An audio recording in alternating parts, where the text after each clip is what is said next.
Welcome back to Affiliated listeners, even though you're one person listening. I appreciate you listening. Anyway, we are here. Kyle Kostecha has joined us here again as a co-host, and we've got an exciting guest here because we're going to be diving into a topic near and dear to our hearts, but bringing in a new to the podcast friend here, talking about how to really niche-proof an affiliate program, building out scaled affiliate programs that can add 20% or more to any company with Dustin House. Dustin, thanks for joining. Hey, thanks for having me, gents. This is great.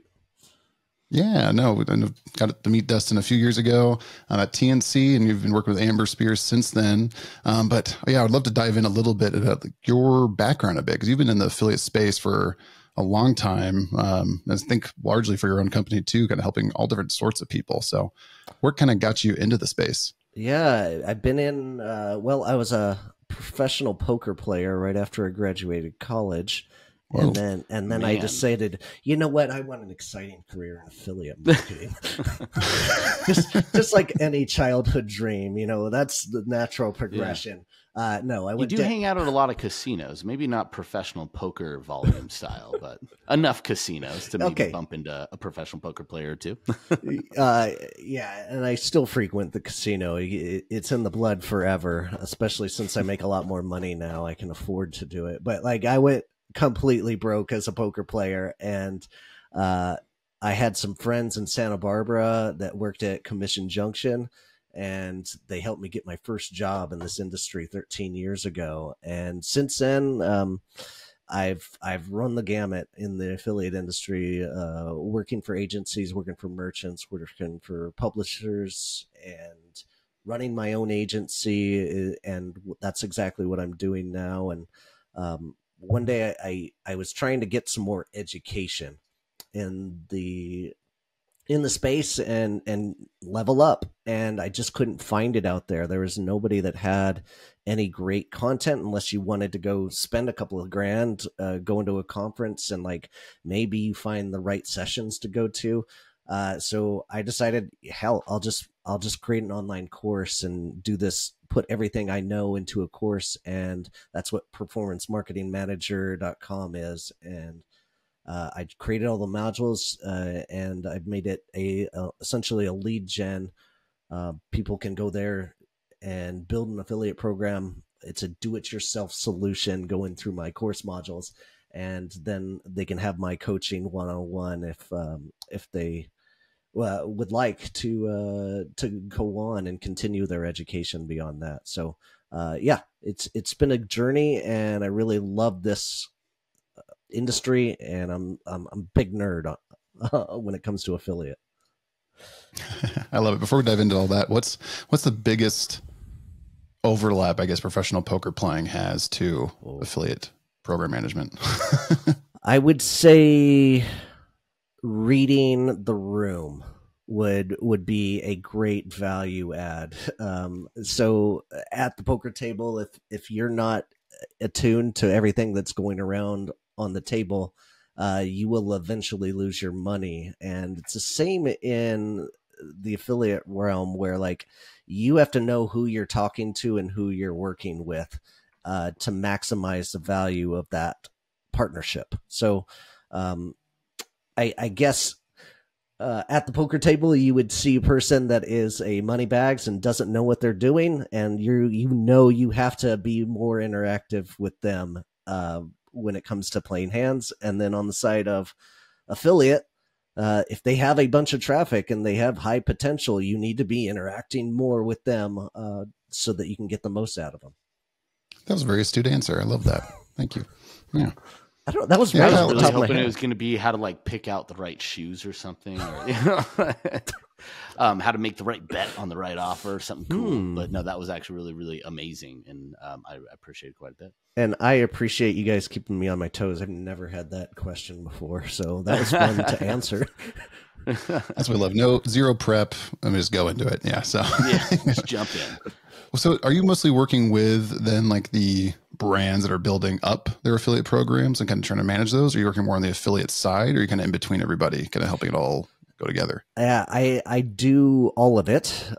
Personally, I am an affiliate of many products that I believe in that are helpful to affiliate managers. And part of my revenue is, pitching those products that I believe in that are working for me today. Because the technology out there for affiliate recruitment and things like CRMs and email management systems, they're all changing on a yearly basis, like very quickly. Technology gets moving really fast, especially in the B2B space. So part of my income comes from being an affiliate, which makes me a better affiliate manager because I get to put myself in the shoes of an affiliate. I know how hard it is to create content and get on somebody's calendar to create that content. And from the affiliate management perspective, yes, that's where all of my clients live. I'm going in and evaluating what they have for an existing program or helping them launch a new one. And the clientele that I'm taking on just needs a little bit more help than everybody else and recognizes the value of getting help early rather than trying to do it themselves and failing. Yeah, we need to meet more people who are trying to do it early. I feel like we talk with a lot of people who've have to uncover a lot of failures. Yeah. Go ahead, Kyle. So I think I was going to say one of the things there are a lot of people think lots of times conceptually affiliate management seems easy to understand and easy to execute, right? But I'm sure you've gone into a lot of failed attempts or flopped attempts or maybe just not great attempts with people with that same mindset. So given that you've jumped into so many different affiliate programs, what's kind of the most common or maybe common two big mistakes that you see people make when they're first trying to roll out their affiliate program? Easily the biggest one is not getting professional help, like getting professional eyes on it.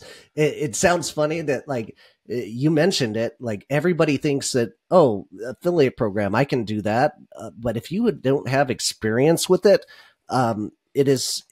it's crazy to think of how many people just can try to whip this up and think it's going to work, like Facebook ads. Like, you could turn on Facebook ads today and get results tomorrow, especially if you're good at writing copy and know your audience. But that is not true with affiliate. The biggest consistent problem I have is people coming to me 2 to 3 months after they create an affiliate program. And they're like, nobody's joining my program and I don't know why.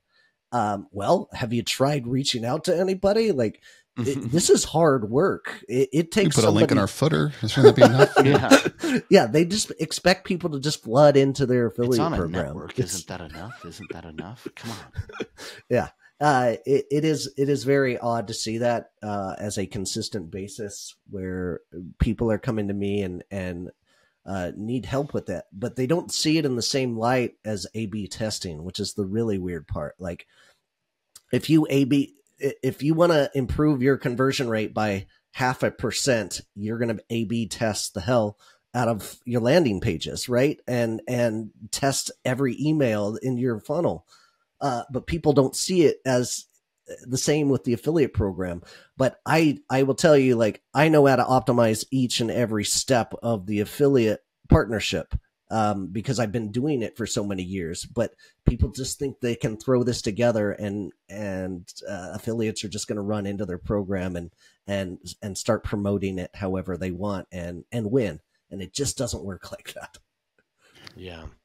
Yeah, I feel like we both said that individually many times before. I know, Thomas, you were the one that said, hey, the affiliates are not the field of dreams. If you build it, they will not just come. So it always requires a little bit more work with that. So I guess as we go back to kind of the big thing, when you're first starting on an affiliate program, what are the things that you really need to focus on to make sure your affiliate program is going to be good regardless of niche? What are some of those core competencies? Great. You got me curious now, Dustin. Well, I'm all interest piqued. Absolutely. So I think your onboarding messaging to your affiliate partners is super essential, and it's underrated, if you will, because the minute that they want to join the affiliate program, whether it be happenstance where they found your product and they want to promote you, or you reached out to them and they decided they're in for it, the messaging you send to them over the next week is super important to getting them active and sales active immediately. So having activation campaigns is super important. make the first commission that they make a crazy amount high, so that you get them to get content up as soon as possible. That'll incentivize them to get that content up that's going to last forever, hopefully, and make that relationship grow. Secondly, the email drip campaigns should be pretty spot on. Just like you do with any funnel, you're trying to nurture them into a sale. You're kind of doing the same with your affiliate program. And if you're not doing that right now, you should be. So the first email should be like, hey, welcome to the program. Really appreciate having you. Hey, here's some assets. Let me know if you need any help. Your second email is going to be like, hey, we have seen some great success with these kind of folks. Here's some great examples of affiliates we've worked with in the past. Then a third, fourth, and fifth email about like company structure and like your history and any assets that you've seen have been working really well. Do this all in the first week. Let them know that you are active and ready to help them. And then lastly, like if they do reply back, like make sure you're responding back to them and being interactive, because when they're interacting with you, this is the best time to get them interested in what you're doing, and before they move on to the next shiny object that they might be looking for. Yeah, I love that you're right. You can't assume the close with affiliate marketing or affiliate marketers. I think that's where a lot of people, like you said, like, oh, we have a program, they should be excited to promote it. Mm-hmm. They're not realizing how competitive the landscape is potentially in their niche, or just with other good offers out there that they don't even think they compete with, but they do, right? Because they are competing with them on conversions and commissions to those affiliates. So they're competing for attention to that affiliate. And that, I love what you're describing. There's that almost like the customer journey. It's like B2B sales, right? You need to get that close, get them on the phone, get them to commit, and then actually keep following up until something's actually happening. Oh, absolutely. And you want to get that data in there as soon as possible. Let's say you get an affiliate that brings you 10 sales in the first week. That's great. Now we get to evaluate the lifetime value of what those customers that they're bringing in. And that's when data nerds really kick in and get to have fun with like, hey, this affiliate is bringing a much higher lifetime value than this affiliate. We need to be working with them on a bigger scale. Even though affiliate B in this scenario might have a much higher volume, but their lifetime value isn't as significant, you're going to want to work with affiliate A a lot more, in sense of like they have a really hot customer or a really good message to their audience that is resonating with our end users that we really want. So that kind of data is super important for you to be taking a look at once you do have sales active partners.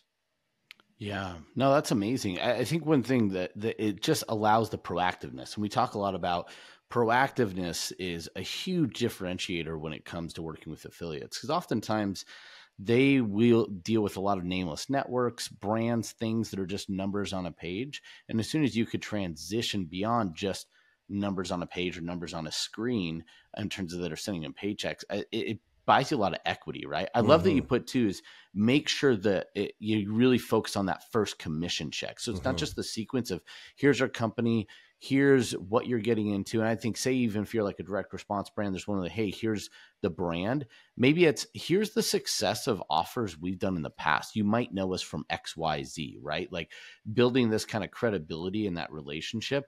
If or when something goes wrong, when you have that immediate equity, you don't necessarily break an entire affiliate program. And we see this happen oftentimes when you don't have that. You're one mistake away from losing all of your affiliates. But when you build that relationship, you don't necessarily have to have that. You have equity, you show responsiveness, you gain mercy through a relationship. And I think that's really, really impactful. And I could tell you, I don't know, in all the affiliate programs I've signed up for, I can't recall one where I had a auto response sequence like that. So I think that's definitely underutilized, but makes a ton of sense in creating a great experience. Awesome. It sounds surprising that nobody is utilizing that enough.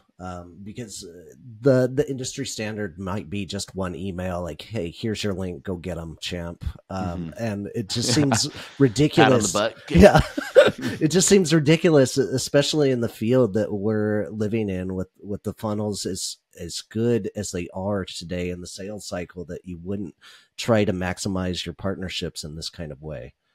No, you're totally right. That's makes a ton of sense. So yeah, I think there's some, like, the clients I find that scale really big, they almost get, and really big is relative, right? But they almost get inundated sometimes with too many, in their opinion, like small affiliates flooding their inboxes or kind of trying to sign up or paying them for support.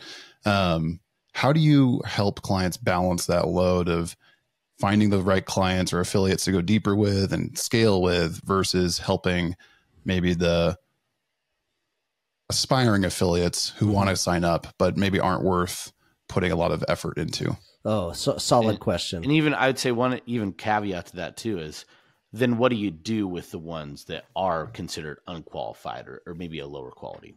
Oh yeah, also solid.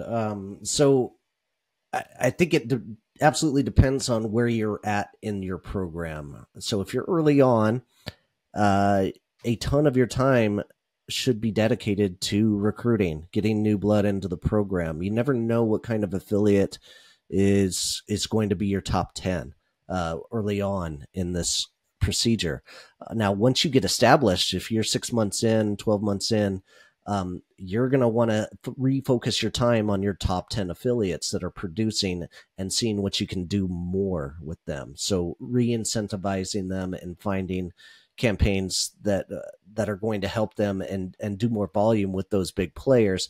Your time should be dedicated more to them than on the recruitment end. But early on, when you're recruiting, finding high potential is a learned trait. You're going to have to, good affiliate managers know what a website looks like that is going to have high potential, and they can tell by the way they are marketing digitally that these guys are players and they can be a difference maker in our program. We're not going to stop until we get a hold of these guys. And so with those guys that you're reaching out to, you never stop trying to reach out to them and until they give you a hard no and tell you to kick rocks, right? But once you get them in the program, now your time has to switch into focusing on them if they have that high potential. And what do you do with the time burners that are the small guys? Maybe you have somebody else on your team that can talk to them. Maybe you just put them on the back burner for the moment being. But if you don't see a ton of potential, keep with the automated messaging and keep your responses short and to the point. And I offer my calendar to anybody that wants to have a 15-minute conversation. And with that 15-minute conversation, I take notes in my CRM that say, hey, this guy has this kind of potential. I rank them 1 to 5. And if they're a 5 and I don't see a lot of hope in them, I'm not going to get on another phone call. But if they rank in that 1 or 2 spot, you better believe I will be on another phone call when they're ready for it. Gotcha. What CRM do you like to use for affiliate management? I have conflicts on this. If it's a true CRM and you want one that's an affordable solution, Fresh Sales, Freshworks, a good solid situation, $15 a month. It's nice and clean and it'll keep all your information. But if you want something that's a lot more dynamic, I am a big fan of Respona right now. It's a $200 a month price point, but it's actually $197, which like I like that they're digital marketing a little bit. So that price point caught my eye a little bit more. But I tried out their tool in the last couple of months and I'm just in love with it. They do all the research for you, just like SEMrush does in terms of like who's valued on the SERPs, on the keywords that you're looking for. And they will help you set up the email campaigns, and you can do 5 email drips with them and connect it to your email. It is just and then the CRM aspect is just beautiful. I tag all of my affiliates in the right sense. So I'm migrating basically everything over to them right now because I love it so much. And I think they're built to scale for the future here. Nice. That was Respono? Respona, yeah. Respona. Okay, cool. Thank you. Yeah. And I want to get into like how you go about recruiting, because I think that's a big question mark for a lot of people who are kicking off programs. But I am curious, like on the tech infrastructure operations side, like in your opinion, what are like the minimum viable things you need to have in place in order to have a scalable affiliate program? Mm-hmm. Good, solid question there. What are the things in place? A tracking solution, I'd say maybe a ClickBank or something like might be a good fit. I've heard of them. Yeah, they're pretty good. Yeah. So having good tracking, absolutely essential. Don't try to build this thing in house. It is an absolute disaster if you try to like save money in that capacity. Yeah. It's just, I've never been happy with an in-house affiliate program that I had to manage. So the tracking is essential. I love using a CRM to track all of your partnerships. I had an old boss that used to say, "Hey, Dustin, this is great work, but what happens if you get hit by a bus tomorrow? Like, how is the next affiliate manager going to show up?" And it was super morbid, but like his point came across in the right light. Like, you need to be documenting for the future, not only for your own future, but whoever takes over the program later. And then you can take that list of affiliates that you've built up throughout the years and add it to your existing contents for your next clients that you're taking on. So the CRM aspect is super important. A recruitment strategy is super important, but more important than all of that, I think, is partner personas, what I like to call partner personas.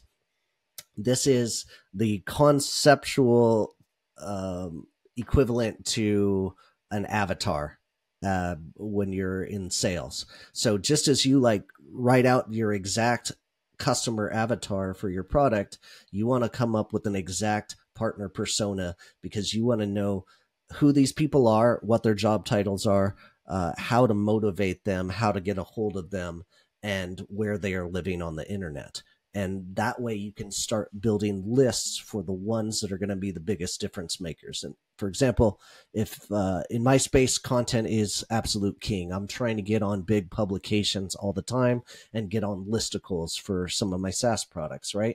And so my first step, my first partner persona most of the time is content, listicles, and bloggers or big publications. And I say, I want to find the person that is the editor of these articles, or I want to find the person that is the affiliate manager, partnership manager, excuse me, for these. And that's going to be the person that I'm targeting with the right email at the right time of day. And so partner persona is something I really preach in my course and throughout all my teachings. Okay, that makes sense. And then when you are starting that recruitment phase, you've built out this, you kind of have your strategy, so to speak. Hey, this is what we're going to be doing. This is how we're going to be executing it. How are you and or your clients who are going through these courses, what's like the first step to starting the recruitment and getting off on the right foot?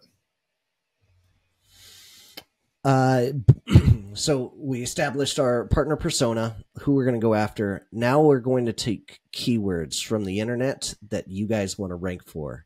Those keywords are going to have a top, 20 SERPs, first couple of SERPs on Google. Whoever's owning that real estate up there are going to be super valuable partners. So you take your keyword and you see who the players are and you build a list from there. And then you can use certain tools like Hunter.io or Snobio or Rocket Reach, things of this nature, Contact Out. These are all concepts of like, hey, this is the right contact at this URL.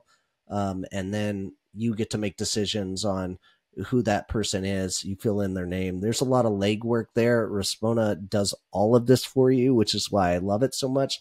But like the super manual way to do this is find the top 25 sites that own real estate for the keywords you want to rank for today, and never stop trying to reach out to them until you get a hard no. And are you trying to get like a guest blog on that? Or are you trying to get them to feature you in like a listicle that they've already made? Does it just depend on what kind of content they're pushing out? Yeah.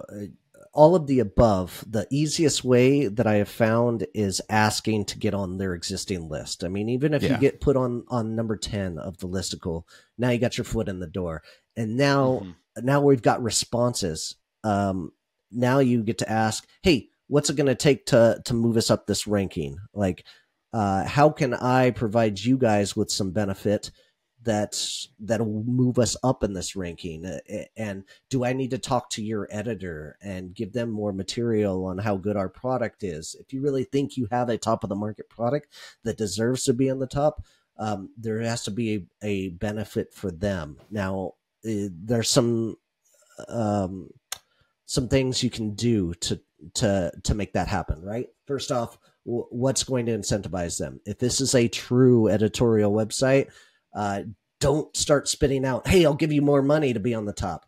That's not going to resonate with them. If they're a true editorial integrity kind of affiliate, they're not going to listen to that.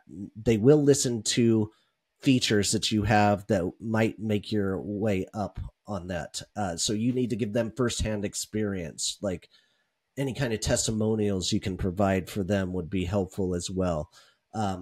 But one of the biggest keys that I've learned throughout the years is offering a backlink. If your website has high domain authority, or you have access to give a link back to that affiliate from a high domain authority website, that is great leverage. That is like absolute gold to affiliates that care about SEO. So offering up backlinks, offering up guest posts, or doing some kind of webinar or JV with that affiliate where they can preach about whatever they're selling on your webinar, that could be a good situation. So the big players, you're going to allow that kind of thing. Smaller players, obviously not, but those are some options you can give the affiliate partners to get them in. What's like an easy way to offer those back? Like, would just be having like an as featured on section, and then you're just kind of linking back to all the people that featured you? Is that good enough, or does it need to be something more substantial? The good SEOs are going to look through your website and your blog posts and say, I want to be on this blog post, and I want this title tag, this anchor tag, to link back to my article here. And that's where the most value is. They will take otherwise. They will take anything in the backlink capacity, but that's what they're striving for. Nice. And so for the links that you're getting in this example, like you're getting on a listicle or you're getting a blog feature, are you doing this for backlink SEO, link juice and all that? Or are you doing it more for the affiliate commission to the writer or to I'm trying to give I'm trying to make good with that person that is in charge of the content. This is nothing more than doing favors for somebody in exchange for something else in the future. So the SEO value to us as a company isn't nearly as important. Okay. But, getting them to be an affiliate and wiggling our way into their radar is super important to us. Especially since this is so interesting because it's such a value-led way to put yourself into places where people would say, well, you have to hire a PR firm to go talk to this top content producer or something like this. And especially when you start niching down, they might be a big deal in your niche, but maybe they're not PR big deal, right? It's not everything is, Joe Rogan or Healthline or something like that. But you could get some really good content people. And I actually just a couple of things that I really stood out to me. One, it's funny because you say, hey, later, then once you kind of get a hard no, or at least a response back through follow-up and continuously following up, like already you show that no matter if they can't ignore you, right? So whatever interaction they're going to happen afterwards, like, well, I'm not going to be able to ignore this individual because they've already shown that's not going to work. So I just already love that. And I think that's not actually a bad thing. I will tell you, I won't respond to anybody that ever reaches out and is trying to do like sales, B2B sales. I won't respond to your first, even your second email. It's not until the third that I'll even address it, just because you want to see persistency on a cold outreach, or at least that they have some form of automation, right? So sometimes you want to almost see that. So I really, really love that. And then the other part that I think is impactful, and we've talked about it a lot, is it's not what you think they need. It's what, like, open up the conversation to find out what actually is going to motivate them, right? Ooh, so Ask true. the question, what do I need to do? What do you need so we can move up in the rankings? Instead of just assuming, do you need money? Here's money. Would you like to take my money? Right. That's your money probably isn't enough for some of these content creators think that's going to do anything for me. Yeah. But asking that question and then creating the value and building the relationship is really what's growing. And those are things that no matter what vertical you're in, you could go and really adopt that. But the strategy alone, though, I still love using the keywords and seeing what content creators already own that real estate. Mm-hmm. Instead of trying to, create your own blogs and rank up there. Don't do that. Just be like, these people are really good. Let's work with them, and use that as a way. I all that to not just say, hey, how awesome you are. I did have a question I wanted to ask related to that, which is when you're going through and you'll do the keywords and you're looking kind of just the top 25 that pull up on those keywords. Do you also use like Google similar pages and go through that? Or are you just going down 1 to 25 on those Google listings?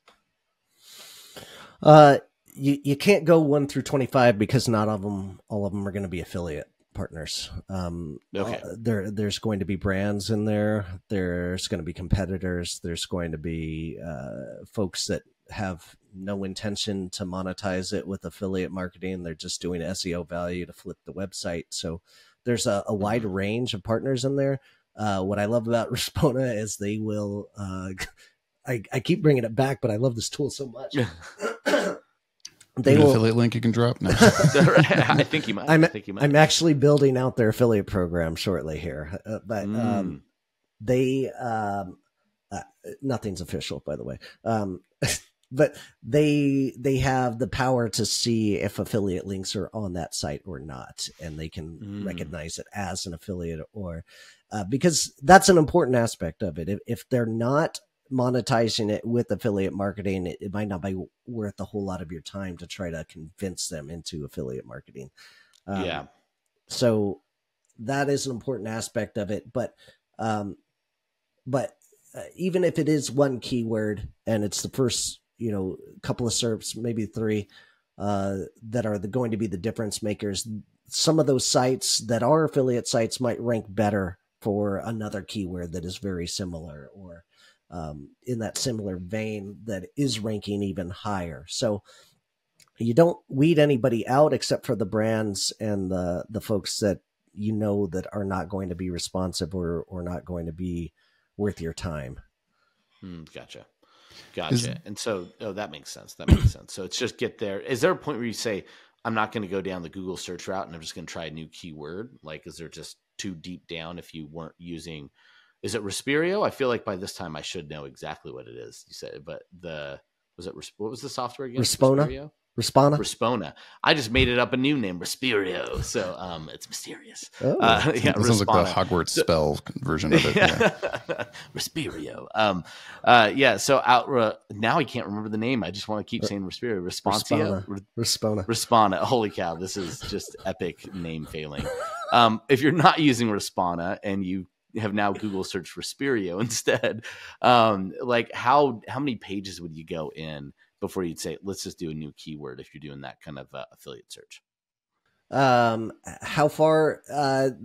They don't go as far as anything. They just give you, they'll spit out a list of I'm listicles. saying if you weren't using Respona, which honestly you probably should based on, just use that. But in case you're just, hard-headed and don't want to, then what would, how deep would you recommend someone go per keyword? I mean, you're just going to see maybe a drop off in efforts. Yeah. Google recently did like an ever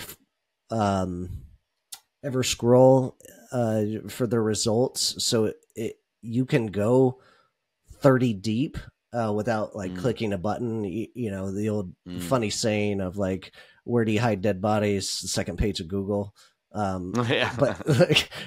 But 30 deep is about as far as I go for the most part, unless I'm seeing some really high quality things in that mix, or really low quality. If like the first 25 are all brands or things that aren't affiliate relevant, I'm going to go a little bit deeper and see where the affiliates are living and see who's doing at least some effort, especially early on with the first few keywords. I'm going to be digging in a little deeper, seeing who the players are in this field so that I can get a better sense of it later. Yeah. Yeah. No, that's great. For these types of affiliates that are doing more of the content production than, say, the direct response, performance marketing affiliates, like what is like the commission structures you're kind of setting up for a lot of these? I'm sure it depends on, you know, the type of software, the type of product you're pushing, and the price points and all that. But is there like I don't know, any ballpark numbers you kind of like to land on for how those commission structures are set up? It definitely depends on vertical and margins and everything else. That calculation is really hard to evaluate. And the answer in reality is whatever you can give away and be competitive with your competitors, essentially. So one of the great things you can do during the strategy phase is find your top 3 competitors, see if top 3 competitors that have affiliate programs, and go and join those affiliate programs. Figure out what you like from them and copy that. Figure out what you don't like from that and make sure you keep that out of your equation.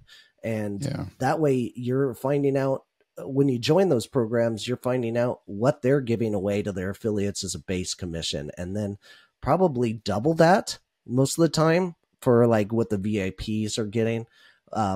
That should give you a good base amount of where you should be in that equation. And then figure out like, what is your absolute break even as a product? Like how much can you give away and just break even? And affiliate marketing is incredible value in that the longevity and the lifetime value of the customers will hopefully outplay all of your other channels. So you want the first time customers, you shouldn't be afraid to be paying out a little bit more and not making money on it. So don't be afraid to pull that trigger if you know your metrics on lifetime value of the customer that you're bringing in is going to be make you a whole lot more money than you're giving away in your first initial commission.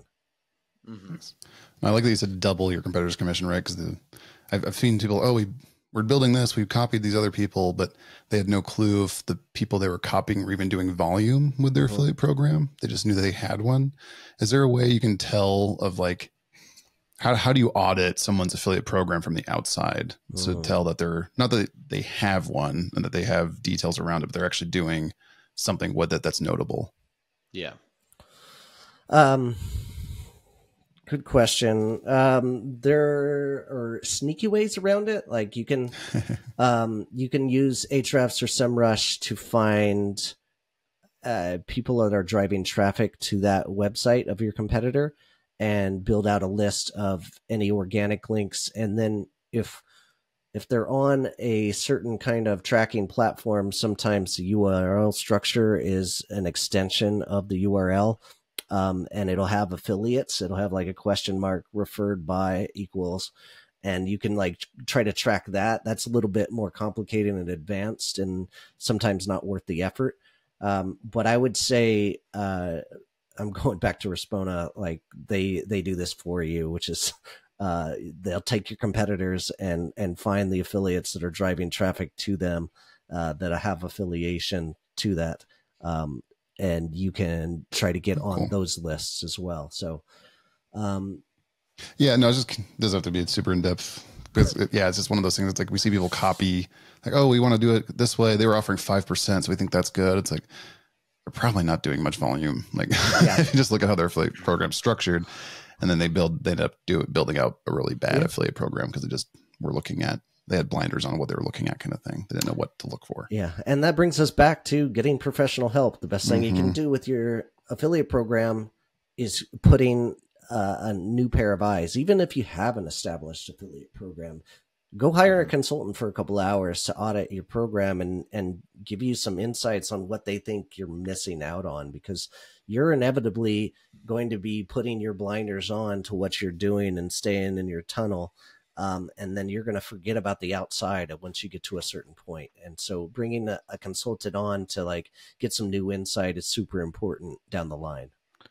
Yeah. Even sometimes there could be something outside of your niche that's working super, super well. You would never even know about. But then you get a consultant, and now you are you're leading you have a leading affiliate program in your niche because you're accepting information and innovations outside of your world. So makes a ton of sense. Hire a professional. So good advice. Well, I have one more question for you, but before that, so you have performancemarketingmanager.com where people can go to, I assume, follow you, find out more about you. But you also have a podcast, right? Can they find that there?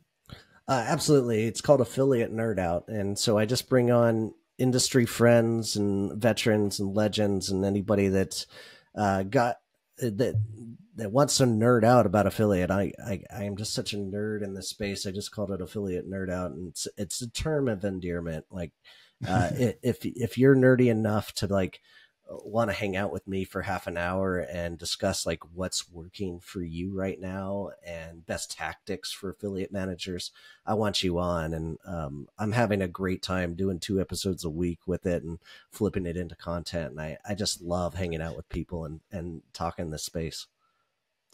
Man, 2 episodes a week. He's really showing us up, isn't he, Thomas? I know. And then if you're in Traffic Tribe or if you're in Ember Spears Circle of Influence, you can get in touch with Dustin House that way too, through the stuff she's doing over there. I think you were at the Four Rooms Mastermind in San Diego. Did I see you down there? Yeah, I was. I didn't see you down there, but I saw that you were down there. I was hoping you were showing up so we could hang out. But yeah, Amber is an incredible mentor to me. Like, she's just this breath of fresh air and just has so much energy, and I don't understand what she's taken, but she is an incredible person, the best network marketer I've ever seen in my life, and I'm so blessed to be in her life, and like being around her is just infectious to my energy and my entrepreneurship. So I'm love being a part of her community now. Nice. Definitely an affiliate nerd too. She is 100%. And then is there anywhere else people can go to find you other than performancemarketingmanager.com and Affiliate Nerd Out? Is there social handles you like to use or anything like that? I mean, I'm easy to find, man. If you want 15 minutes of my time, go to dustinhouse.com/pod15, and I am happy to talk and nerd out with you about affiliate and point you in the right direction. I don't take on a lot of clients, but I will point them to my friends that I know that do good work in this industry. Nice. I'm trying to leave that course dream, man. I'm trying to have a do-it-yourself solution in place to help those folks and build out my community. So, and then you can also go to dustinhouse.com/checklist if you don't want to talk to me, and I get it. Go to dustinhouse.com/checklist, and that'll give you a free checklist of what I go through when I'm creating an affiliate program, so that you can do it yourself. Awesome. Which the first check is hire a professional. Yeah, gratefully so. No, I had one final question for you on like when you're working with these types of affiliates that you've been describing, yeah, and you're starting to get some traction with it. What's your favorite way to go deeper with them? Is it getting them to mail to their newsletter list or whatever it might be? Is it more content? Like what are some of the low hanging fruit things to go deeper with the right affiliates? Super good question. I always say the first step is get on content that exists, and then we can work on doing a review later on if things are working out. I would say building the content for them and at least offering it is a very good value add. Now, their content schedule and calendar is probably swamped if they're a really good affiliate, and whatever we can do to alleviate that is going to be helpful for them. And so the best way about going and doing this is using a tool, maybe a Jasper or a ChatGPT, create a 1,500 word blog post on their behalf with all the features that are really going to highlight what your product is about, and hand this over to them with a pretty bow on it, optimize it for SEO value with a keyword that they're going to want to rank for, and then give it to them, and so that they can put it into their voice and post it as quickly as possible. Like if you give them the least amount of resistance to a sale, they are going to be very thankful for you and want to do more with you, and they can see the value of this partnership in a much bigger sense. 100%. What did Ed Scow say in Ed's Cranky Corner, Kyle? It was affiliates are lazy. Treat affiliates like lazy. Not that they are, but they're so busy. The easier you can make a sale happen for them, the more likely they are to make it happen for you.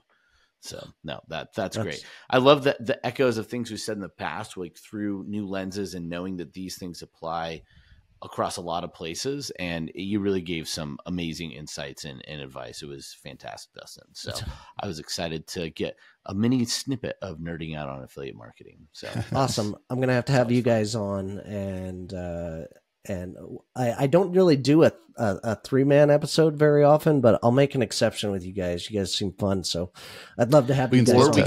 We'll do one with me, one with Kyle. We'll see which one performs better. Yeah, exactly. I was going to say, and then Thomas and I will definitely have a side bet to see which one gets more views. That's great. So. Well, I'll make a landing page and put your guys' analytics on it, like who's got more podcast views and YouTube, and like we'll just see who's going up. What is it on TikTok where people are like voting? They're up against the split screen and they're voting against each other. You cannot bring up I don't know. That's a thing on TikTok. You could vote on TikTok now. Absolutely. Like it's a split head-to-head thing where it's like these two people are going. You're kind of it's like, I'm really showing my gray hairs here. What? Get with the times. TikTok. Get with the times, bro. Is this what they're talking about with election fraud? Is that what's happening here? I like it.